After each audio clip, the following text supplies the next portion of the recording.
I can give you another example of accurate pulse reading. Dr. Alex came to see me when he was very sick, and when I check his pulses, they are all really weak. There is no reason for a man to have weak pulses, as weak as it should show like that. Because unless a person has hemorrhage, internal bleeding, the pulses can show they're weak. Or a person maybe have 3 wives, or 7 wives, exhaust the whole energy in the body, can show a pulse that weak. So after reading the pulse so weak, I suspected that he has been doing cleansing. So I asked him, how long did you do cleansing? He said, oh, a few months. So I said, yeah, if you do a few months of cleansing, you cleanse the whole guts out, And that's why he has no energy. He could hardly stand up for 5 minutes. And his knees are weak, and his legs get rubbery, and he starts to fall, or he has to sit down. So by indicating that pulse that are all weak, I told him that he need 2 tonics to boost the whole thing up. So I gave him 2 tonics, one for circulation, the other one is to boost the stomach, the spleen, the heart, the liver, all upward. And within 1 week, he is already half well. But he has been sick for months and months. He was away from work for at least 6 months. So pulse reading actually is fairly accurate. And after I've fixed his problem, he started learning pulse reading from me. So Dr. Alex asked me, how long do you think I'm good in pulse reading? I told him maybe 2 or 3 years. And he said, wow, that is very long. So I said, if you are pretty talented, maybe you can learn it in 1 year. But after he has done it for 5 years, he told me, I still cannot read 100%. So pulse reading actually is very challenging. It's an art. I've taught quite a few friends how to read pulses, After 10 years, they're pretty good, not just 1 year. But the Western mind always think that you can read pulses in 1 or 2 weeks or 3 weeks, But that is only the beginning of picking up the sensitivity, on the skin and the pulses. It is actually quite difficult if you want to really pinpoint a problem. Now, I was down Humboldt one time, and I was reading a guy's pulse. And when I told him he might have a kidney stone, he was laughing and laughing. Actually, he was laughing so hard, he was in tears.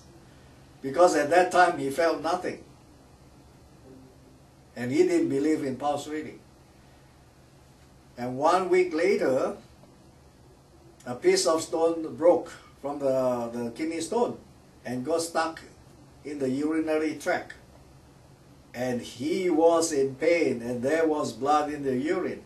So when he went for the x-ray, the doctor said, you got a piece of stone stuck there, and there's another stone in your kidneys. Now, he went for the operation. They used a laser gun to shoot the stones out, and after that he was well. So 6 months later, I went back to the same hotel. The guy was the first one to come in for pulse reading. And I was wondering why he believed, pulse reading. Then he told me what had happened to him when I said the kidney has stone, and he didn't believe, he said. And when he really broke one piece, he said, I start to believe. So pulse reading actually can be fairly accurate. But sometimes you have to use your common sense too. I have a lady came in one morning for pulse reading. She says she has a pain in the solar plex. And on the side, on the right side. Now the right side actually indicates the liver or the gallbladder or the kidneys. There could be malfunction. So I check her pulse very carefully. After I checked her pulse, on the liver, the gallbladder, the kidneys, they are all really good. So there is no reason for a pain there. So I asked her more questions. I said, do you have the pain after food? She said, no. She said, when I move, I could feel the pain. You know, it's a jabbing pain. So I checked the pulse more thoroughly. And when I checked the pulse more thoroughly, I found that the gallbladder pulse was not there even. So I said, that is very funny. I said to her, I said, your gallbladder pulse seems to be almost not there, you know. Then she said, I don't have a gallbladder. I had an operation, I took it out. Now, when she told me that, then I start to think. I said, if there's a jabbing feeling, your stomach pulse is good, everything is good, there must be something inside, something foreign inside. So I told her, I said, you might have a pair of scissors inside. When I said that to her, she was really angry because she said to me, do you know how to read pulse? But anyway, I was smiling at her and I told her, I said, the best thing to find out is to go for an x-ray, you know.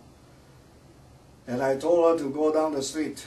There's about 3 blocks from where we are. There's a place for x-ray. And she went there for the x-ray. And true enough, there's a pair of scissors inside. It's a stainless steel pair of scissors that is not too long. And it was inside because during the operation, they forget to take it out. So after that, the doctor did an operation and took the scissors out. She didn't come back to me because she felt embarrassed. And one day a lady came in, you know, to take the pulse. So I told her, I said, your back is sore because your kidneys are weak and your neck has a problem. She said, you are all correct. And then she said, you know, my friend told me to come, you know, the lady has a pair of scissors just taken out. But she was embarrassed to come and see you because she was giving you a hard time. So, but I don't even remember about that because pulse reading, you know, we are not like gods, you know. We just feel what the pulses indicate and we try to tell you what is wrong, or maybe what is wrong is an indication of some malfunction. But we cannot tell you exactly because we don't have x-ray eyes. So I hope people should try to do pulses, you know, before they have problems. Because if you check your pulses before you have a problem, you actually can turn things around. Let's say if you have a brain tumor and your fingers goes a little bit numb or tingling, and if you check the pulse, you find that something that is wrong in the head or something wrong, then you go for x-rays, you may find the tumor early and the doctor can do operations and take it out. But if your hands are totally numb and that side is paralyzed, then the tumor is far too big. It is pressing on the blood vessels and the nerves, and that's why the opposite side will malfunction. Now, if the tumor is on the right side, normally the left side has the problem, like numbness in the feet or tingling in the fingers. They normally go opposite. So those things can be indicated through pulse reading. And by doing it early, you can actually have a better chance of getting well.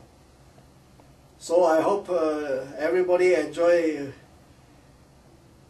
the pulse reading techniques that people are giving.